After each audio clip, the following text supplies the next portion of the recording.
कस्ते पुत्रः संसारोऽयमतीव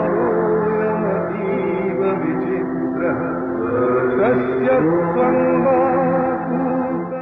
আজ থেকে ৪৪ বছর আগে তিনি চলে গিয়েছেন। ২৪শে জুলাই ১৯৮০।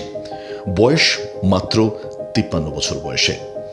আজ তার মৃত্যুর ৪৪তম বছর পরও বারবার তার কথা মনে রেখেছে বাংলার সিনেপ্রেমী দর্শকরা।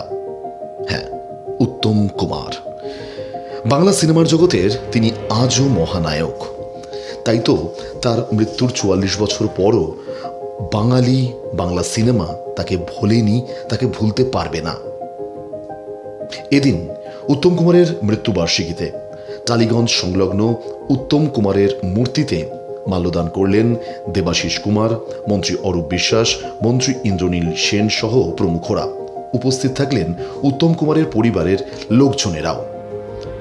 ১৯৮০ পর আজ ২০২৪, কেটে গেছে অনেকটা বছর।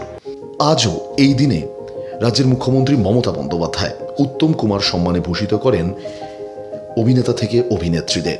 তাই তো আজ ২০২৪-এর ২৪শে জুলাই যেন বারবার ফিরে আসে সেই মন কাঁদানো সেই ছবিগুলো বারবার।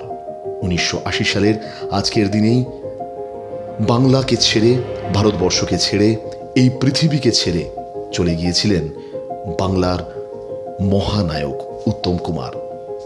তার চরণে রইল বাংলার পালস টিভির তরফ থেকে বিনম্র প্রণাম।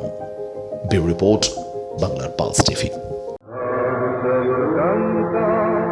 कस्ते पुत्रः संसारोऽयमतीव विचित्रः तस्य त्वं वा